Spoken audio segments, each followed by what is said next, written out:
दोस्तों, ये वीडियो मैं थोड़ा दुख और थोड़ा हैरानी, थोड़ा गम और गुस्से के साथ बना रहा हूँ। अपने भाइयों और बहनों के, छात्रों के लिए 26 दिन भूखा रहने के बाद, जिसमें कि मेरे 11 किलो शरीर ख़त्म हो चुका है, मसल्स चले गए हैं, ऑर्गन और दिमाग पर इरिवर्सिबल डैमेज लगभग होने के कागार पर पहुंचा है, और वो भी लद्दाख की कड़कती ठंड से दिल्ली की तपती धूप में बैठकर ये सब करने के बाद क्या मुझे किसी से कैरेक्टर सर्टिफिकेट लेनी होगी कि मेरा अनशन कितना पवित्र था? मैंने तोड़ा तो किसके हाथों तोड़ा, उसके हाथों क्यों तोड़ा, इसके हाथों क्यों नहीं तोड़ा, क्या डील हुआ, क्या सौदा हुआ, ये सब मुझे जवाब देना होगा। मैं कल से अब तरल लिक्विड फूड ले रहा हूँ, पी रहा हूँ, तो थोड़ी सी शरीर में जान आई है। बदकिस्मती से वो जान मुझे इसमें देनी पड़ रही है, दुख के साथ कह रहा हूँ। मगर सुबह से मुझे बहुत से लोग फ़ोन करके या पोस्ट दिखाकर कह रहे हैं कि आप पर बहुत सवाल उठाए जा रहे हैं, आपने इनसे क्यों अनशन तोड़वाया, केंद्रीय मंत्रियों से क्यों नहीं तोड़वाया, किसी और से क्यों नहीं तोड़वाया, क्या डील हुआ है, सौदा हुआ है। ये सब मुझे जवाब देना होगा। अगर सौदा करना होता, डील करना होता, तो क्या 26 दिन भूखे रहना पड़ता है?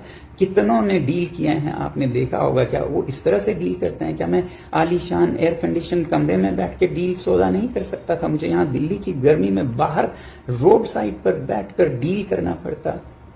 धिक्कार है ऐसे देश पर जिसमें ऐसे दिमागों की उपज होती है, जिसमें से ऐसे नीच ख्यालात निकलते हैं। मैं दोष नहीं देता हूँ आप में से ज़्यादातर पर, क्योंकि आपको ज्ञान नहीं है, पता नहीं है क्या हालात थे मेरे ऊपर, क्या गुजरा मेरे परिवार पर पिछले 1-2 हफ्ते में। इसलिए आप लोग ऐसा शायद कह रहे हैं, और कुछ लोग शायद जान कर कह रहे हैं, पता है उन्हें। इसलिए पहले बात सुनने से पहले उसका बैकग्राउंड ज़रूर देखिएगा। क्या उन्हें कोई खुंदक है? क्या वो किसी पॉलिटिकल पार्टी से हैं, जिस पॉलिटिकल पार्टी को किसी और पॉलिटिकल पार्टी से कुछ खुंदक है? या वो न्यूट्रल कोई आदमी कह रहे हैं? अगर न्यूट्रल कह रहे हैं तो ज़रूर उनकी बात सुनिएगा और मुझे भी बताइएगा। मैं जवाब देने की अभी भी कोशिश करूँगा, समझें या ना समझें, मगर मेरी सद्भावना है और मेरा आपके साथ सिंपैथी है। अगर आपको नहीं मालूम है क्या हुआ इन दिनों में और किन हालातों में क्यों अनशन तोड़ा और क्यों इस तरह से तोड़ा, पहले तो मैं आपको ये बताऊं कि जब मुझे सफदरजंग अस्पताल ले जाया गया ज़बरदस्ती 18 तारीख को पकड़कर, तो वो सिर्फ अस्पताल नहीं था, वो एक छावनी थी, वो एक जेल था, जहाँ पर मुझे ऐसे रखा गया जैसे कोई कैदी भी शायद ही रहता हो। हर चीज़ पर पाबंदी थी, बाहर नहीं जा सकता था कमरे से, कोई परिंदा भी पर नहीं मार सकता था हमारे कमरे तक, किसी से मिलने का कोई वो नहीं था अधिकार मुझे। सिर्फ 3 रिश्तेदार रह सकते थे, कोई संचार का मोबाइल फ़ोन, लैपटॉप नहीं रख पाता था मैं, कहीं कोई कुछ संदेश नहीं भेज पाता था। आप लोगों को मैं किसी तरह नैपकिन पेपर पर लिख कर भेजता था, वो भी कभी कभी जब्त किए जाते थे ज़्यादातर। और मुझसे मिलने मेरे रिश्तेदार, मेरे दोस्त जो लद्दाख से आते थे, ख़ास हवाई जहाज़ के लंदन के बराबर टिकट देके, उन्हें भी वापस कर दिया गया। ये सब इलीगल था, ये सब एक तरह का नॉर्थ कोरिया बन गया था हमारा देश, और ख़ासकर जहाँ मैं था ये एक जेल खाना था। और ऐसे हालात में कई दिन गुजारने के बाद गीतांजलि, उनकी सूझबूझ और उनका कमाल है कि उन्होंने संडे, रविवार के दिन भी, जो कि 19 तारीख थी, रविवार के दिन भी दिल्ली हाई कोर्ट के हियरिंग बिठवाई और उसमें ये अपील किया और उसमें ये कहा गया कि मैं डिटेंशन में नहीं हूँ। और उसके बाद भी ये सारा पहरा जारी रहा। फिर मंडे 20 तारीख को फिर से सिंगल बेंच हाई कोर्ट में अपील की गई, जहां रिजेक्ट हुआ।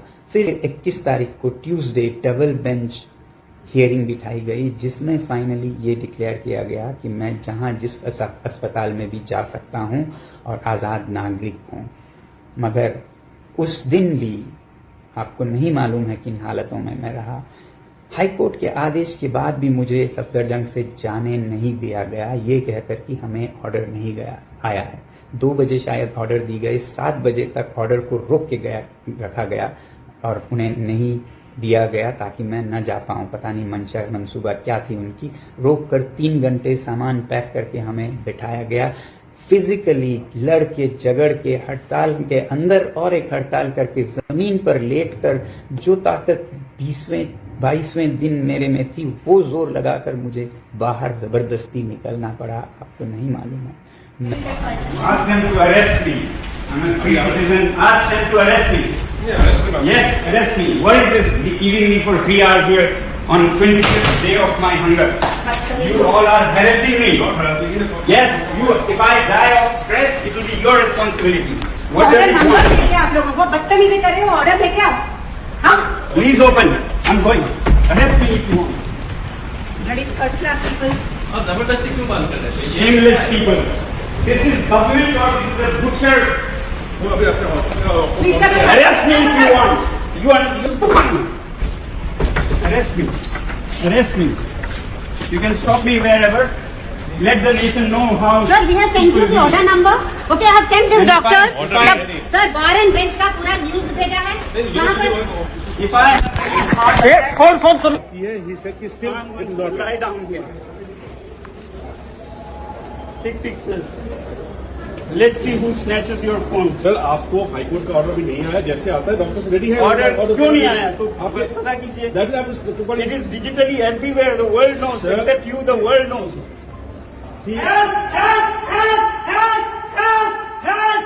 मैंने भी ये वीडियोस जारी नहीं किए ये सोचकर कि किसी मासूम तो क्या कहूँ हेल्पलेस पुलिस अधिकारी के चेहरे आ जाएं, उनके नौकरी पर बात आ जाए, इसलिए नहीं रिलीज किया। अब ये बात आई है तो मैं कुछ अंश दिखाऊंगा।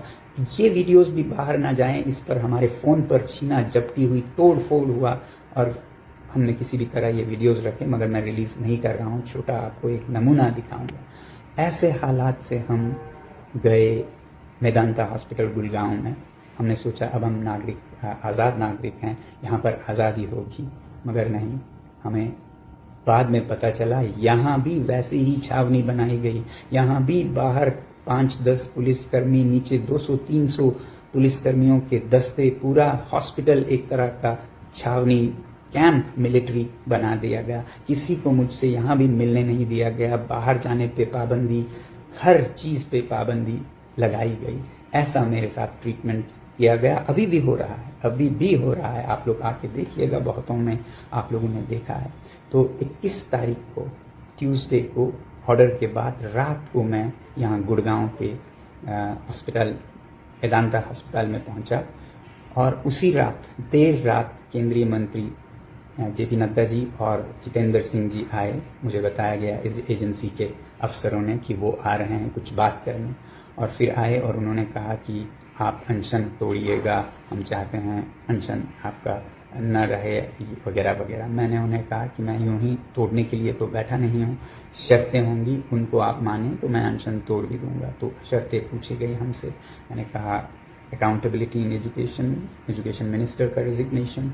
वैसे ही मैंने कहा जो छात्र हैं सुसाइड विक्टिम्स उनको कॉम्पनसेशन दिया जाए, पार्लियामेंट में इस इशू पर और अकाउंटेबिलिटी पर पूरा बहस किया जाए। और एक नया हमने जोड़ा कि जो भी छात्र सीजेपी के और बाकी उनके लीडरशिप जिन्होंने प्रदर्शन किया है पीसफुली जंतर मंतर पर और फिर 20 मार्च को संसद मार्च किया, उनमें से किसी पर भी कोई कानूनी कार्रवाई नहीं किए जाएंगे, एफआईआर नहीं किए जाएंगे, तब मैं ये अनशन तोड़ूंगा।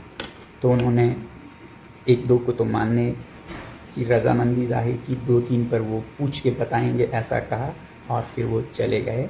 अगले दिन शायद वो आएंगे ऐसा मुझे बताया गया था कि आप तोड़िएगा, हम इस पर बात करके आएंगे और हम आपको अनशन तोड़वाएंगे। मगर मैं नहीं चाहता था कि मैं अनशन उनके हाथों तोड़ूं, केंद्रीय मंत्रियों के हाथों। इसलिए मैंने मांग की कि जो हमारे अलग अलग दलों के, राजनीतिक दलों के सांसद हैं वो सब जितने आ सकें आएँ, और फिर हमारे छात्र नेता सीजेपी के आएँ, और लद्दाख के जो नेता लद्दाख से यहाँ आए थे वो आएँ, और उन सब के उपस्थिति में मैं अनशन तोड़ूं।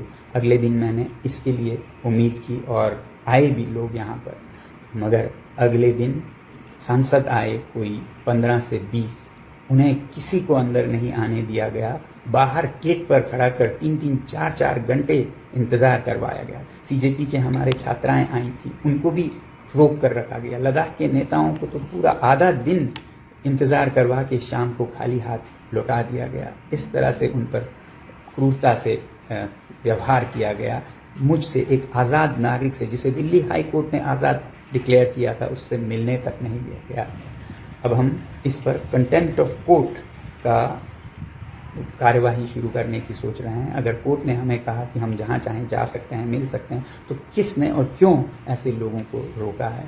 तो पूरा दिन जो 22 तारीख का था वो इसी में चला गया, और जो केंद्रीय मंत्री थे वो तो आए नहीं, वो अपने मीटिंग्स करते रहे। हाँ, उन्होंने एजेंसीज के ज़रिए मुझसे हम ये मानेंगे, ये नहीं मानेंगे, ये नेगोशिएशन पूरा दिन चलता रहा, अगले दिन तक भी, जिसमें वो इस्तीफ़ा, राज़ीनामा जो धर्मेंद्र प्रधान जी का है, उस पर तो वो टाइम लेना चाहते थे, अभी हम नहीं कह पाते हैं वगैरह वगैरह। कॉम्पनसेशन का उन्हें समस्या नहीं था, पार्लियामेंट में डिस्कशन पे कोई समस्या नहीं थी, मगर जो छात्रों पर कानूनी कार्रवाई नहीं होगी उस पर उन्हें बहुत इतराज़ था। और मैंने कहा इसके बिना मैं अनशन बिल्कुल नहीं तोड़ूंगा, मैं अनशन तोड़ के चला जाऊं और जो छात्र हैं उन पर FIR लगे, सालों साल उन्हें कोर्ट कचहरी में, जेल में, NSA में जाना पड़े। मुझे पता है लद्दाख में 24 सितंबर के बाद लगभग 80 नौजवानों पर क्या क्या गुजरी हैं। मैं नहीं चाहता था कि यही यहाँ के CJP के लीडर्स और छात्रों पर, वॉलंटियर्स पर हो, तो मैं उस पर अड़ा रहा कि इसके बिना मैं बिल्कुल अनशन नहीं तोड़ूंगा, चाहे मैं हफ्ता यहाँ पड़ा रहूँ। फिर आखिर उन्होंने कहा ये हम करेंगे, मगर रिटर्न में नहीं दे सकते हैं, हम वर्बली कहेंगे। मैंने लॉयर्स से कंसल्ट किया, दिल्ली के नामी लॉयर्स, वकीलों से। उन्होंने भी कहा कि ये लिखित में तो कभी नहीं देगी सरकार, मगर हाँ वर्बल हो सकता है। मैंने नहीं माना, मैंने कहा जब तक लिखित में नहीं होगा मुझे कोई जल्दी नहीं है, मैं पड़ा रहूँगा भूखा, आप जाइए। मगर देश में जिस तरह से बढ़ता जा रहा था छात्रों का आक्रोश, उसके चलते फिर 23 तारीख यानी कि कल रात को खबर लाई गई कि वो मान गए हैं, लिखित में देने के लिए भी कोई छात्रों पर कार्यवाही नहीं होगी। साथियों, मेरा इस मुद्दे पर सबसे ज़्यादा ध्यान था कंडीशंस में से कि ये जो लीगल एक्शन है, ये FIRs हैं, उस पर, ना कि इस्तीफ़ा पर। जो रेजिग्नेशन है वो भी एक कारण है।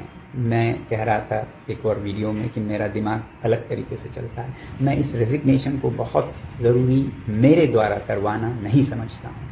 आपको पता है ये रेजिग्नेशन जो कि छोटी सी बात है इस सरकार के लिए, ऐसा न करने से उन्हें कितना नुकसान हो रहा है। पूरे देश में उनकी नाम बदनाम हो रही है, गुस्सा हो रहा है, नफरत कर रहे हैं लोग। मुझे ये पता था कि इस तरह से वो ज़्यादा टिक नहीं पाएंगे। वो रेजिग्नेशन वैसे ही आज या नहीं तो कल देंगे, और नहीं तो मेरे अनशन तोड़ने के साथ आंदोलन तो ख़त्म नहीं होगा, तो हमारे CJP के जो छात्र हैं वो करवाएंगे। इस पर ध्यान देने से ज़्यादा मुझे छात्रों की रक्षा, सुरक्षा पर देना था, ताकि वो जब कार्रवाई करें तो उन पर कानूनी कार्रवाई ना हो, वो कवर में दे सकूं।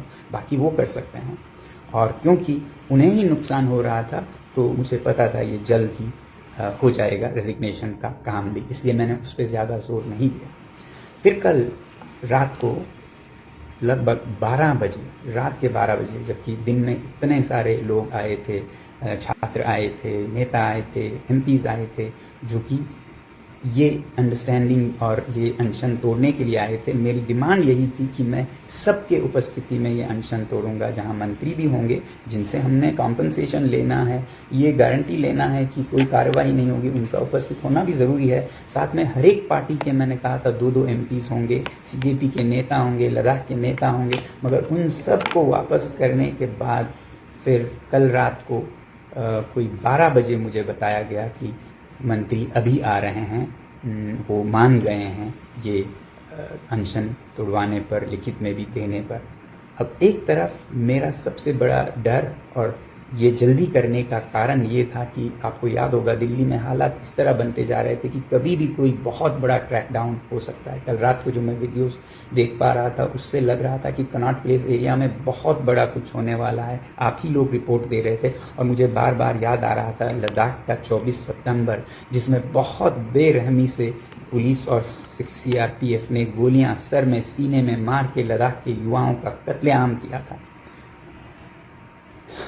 और वो यहाँ हो सकता है, इसका मुझे डर था। और अगर ऐसा कुछ होता है तो फिर ये अनशन का मतलब ही नहीं रहेगा। इसलिए अगर मैं अनशन तोड़ूं और ये डिफ्यूज़ कर सकूं तो शायद हिंसा रोक सकूं, ऐसा सोचकर मैं राज़ी हुआ अनशन तोड़ने को। मगर मैंने कहा मुझे इनके उपस्थिति में ही सिर्फ नहीं तोड़ना है, मुझे और लीडर्स को बुलाना है। मगर रात के 12 बजे मैं किसे बुलाता, और बुलाता भी तो घंटे लग जाते और मिनिस्टर्स वहाँ से लगभग निकल पड़े थे। तो आनन फानन में लद्दाख के जो नेता थे वो एक ही जगह पे रहते थे, चाणक्यपुरी लद्दाख भवन में एक ही जगह पे। तो उनको मैंने बुलाने की कोशिश की। मैंने उन्हें कहा कि लद्दाख के नेता भी होंगे कम से कम, और कोई ना हो तब मैं करूँगा। मगर ये एजेंसीज नहीं मानी। उन्होंने कहा नहीं, आप उनको नहीं बुला सकते हैं, इन्हीं के उपस्थिति में कीजिए। जिस पर मैंने बिल्कुल फुट डाउन करके कहा फिर मुझे कोई साइन नहीं करना है, ना ही अनशन तोड़ना है, रहने दीजिए। फिर वो बात करने लगे। उसी बीच मैंने सोचा इनसे पूछते रहने के बजाय मैंने फ़ोन किया लद्दाख के नेताओं को। मैंने कहा आप लोग गाड़ी लीजिए और चल पड़िए यहाँ के लिए, यहाँ आएंगे, देखा जाएगा। मैं आप लोगों की उपस्थिति के बिना सिर्फ 2 मंत्रियों की उपस्थिति में बिल्कुल अनशन नहीं तोड़ूंगा। तो लद्दाख के नेता वहाँ से निकल पड़े। जब निकल पड़ने लगे तब उन्होंने फिर मजबूर होकर उनको मदद करने लगे आने में भी। तो वो भी पहुँचे 12:30 बजे, उधर मंत्री भी पहुँचे। और क्योंकि कनॉट प्लेस में इतना बड़ा हादसा का डर था तो मैंने इसे और एक दिन टालने से मना या अच्छा नहीं समझा इसे। और जितना जल्दी मैं ये कह सकूं कि मैं अनशन भी तोड़ रहा हूं, कृपया शांति रखिए, बेहतर होगा देश के लिए। और एक जगह अगर हिंसा हो गई तो तमाम शहरों में हिंसा होगी। आप समझ सकते हैं क्या हो सकता है। आप घर बैठे सोफा पर से इसके साथ क्यों अनशन तोड़ा, उसके साथ क्यों नहीं तोड़ा। बहुत आसान है आपके लिए कहना कि इसमें क्या सौदा हुआ, क्या डील हुआ, बहुत आसान है। अपने ज़बान को ज़रा तोल कर बात कीजिएगा। कितना आप हानि कर सकते हैं किसी के दिल को जो हफ्तों से घर नहीं गया है, सड़क पर बैठा है भूखा प्यासा, उस पर ऐसा बोलते हुए आप लोगों में ज़रा भी रहम नहीं आई। मैं ये पूछना चाहता हूँ। तो ऐसे हालात में जब खतरा था विस्फोटक स्थिति का, तो लद्दाख के नेताओं को लाकर उनके साथ मैंने बाकायदा लिखवा कर लिया कि कोई कार्रवाई नहीं होगी छात्र नेताओं पर, छात्रों पर, सीजेपी पर। और फिर लिखवाया कि कॉम्पनसेशन होगा, पार्लियामेंट में डिस्कशन होगा। हाँ, मैंने अकाउंटेबिलिटी के बारे में उनसे ज़रूर कहा कि आप समय लेके भी करिए, मगर ये करना होगा। आपको जोर नहीं दिया क्योंकि मुझे पता है ये वैसे भी होने ही वाला है। तो मैं और 2 दिन के लिए इसको क्यों टालता। जितना जल्दी होता भारत की शांति के लिए ये उतना ही काम आता, ये अनशन का तोड़ना। तो ऐसे हालत में कल मेरा अनशन तोड़ना हुआ। मेरे सबसे बड़ा दुख था कि मुझे उन हालात में तोड़ना पड़ा, रात के 12:30 बजे, जिसमें मेरे साथी जो छात्र हैं वो भी नहीं आ पाए। जो एमपीज़ यहाँ आए थे मिलने के लिए मुझसे, जिनको मैं बुलाना चाहता था दोबारा ताकि मैं उनके उपस्थिति में उनके हाथों से भी लेकर अनशन तोड़ूं, वो नहीं आ पाए। वो मेरे दिल का सबसे बड़ा दुख होगा। मगर फिर कहते हैं ना, कभी किसी को मुकम्मल जहां नहीं मिलता, कहीं ज़मीन तो कहीं आसमान नहीं मिलता। 100% आपको हर चीज़ नहीं मिलता है, आपको निभाना पड़ता है। वही मैं आपसे भी कहूँगा, आप किसी भी विचारधारा के होंगे, आपको बीजेपी से समस्या होगी, आपको कांग्रेस से समस्या, आपको सोनम वांगचुक से समस्या होगी, मगर हर चीज़ में आपकी तमन्नाएं पूरी नहीं होंगी। खुंदक जो आपका है वो शायद पूरा नहीं होगा। कहीं पर हमें बैलेंस देखना पड़ता है। कहते हैं ताश के खेल में जीतने वाला वो नहीं है वो जो ज़्यादा किस्मत जिसकी चलती है, बल्कि वो है जिसे कब उठकर जाना है ये समझ आता है। तो मैं यही सोच रहा था, अब इसे रोकना होगा, नहीं तो अनर्थ हो सकता है देश में। तो ऐसे हालात में कल 12:30 बजे मैंने अनशन तोड़ा। अगर ये गलत था तो मैं कसूरवार हूँ, मुझे सज़ा दीजिए या मुझे माफ़ कर दीजिए। मैं शायद फिर ऐसा कभी गलती ना करूं कि अपना पूरा ज़िंदगी दे के दिल्ली के सड़क पर इन हालातों में रहूं।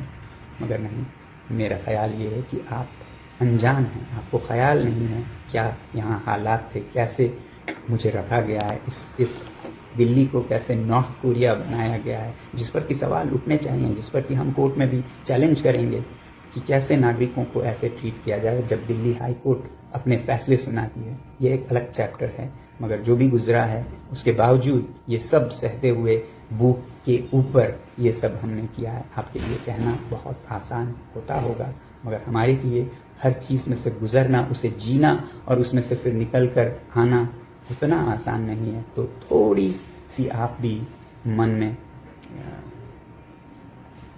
संवेदना रखिएगा, संवेदना रखिएगा, हमदर्दी रखिएगा हमारे साथ। अभी मैं उठ के खड़ा हो भी नहीं पाया हूं कि ऐसी बातें जो कि दिल को चीर के जाती हैं सुनने के हालत में नहीं हूं। कृपया अपने वाणी को लगाम दीजिएगा। बोलें तो प्यार की वाणी बोलिएगा, न बोलें तो ना ही बोलें, फिर वो ज़्यादा मेरे लिए मरहम होगा। आज ना ही। धन्यवाद। जय हिंद।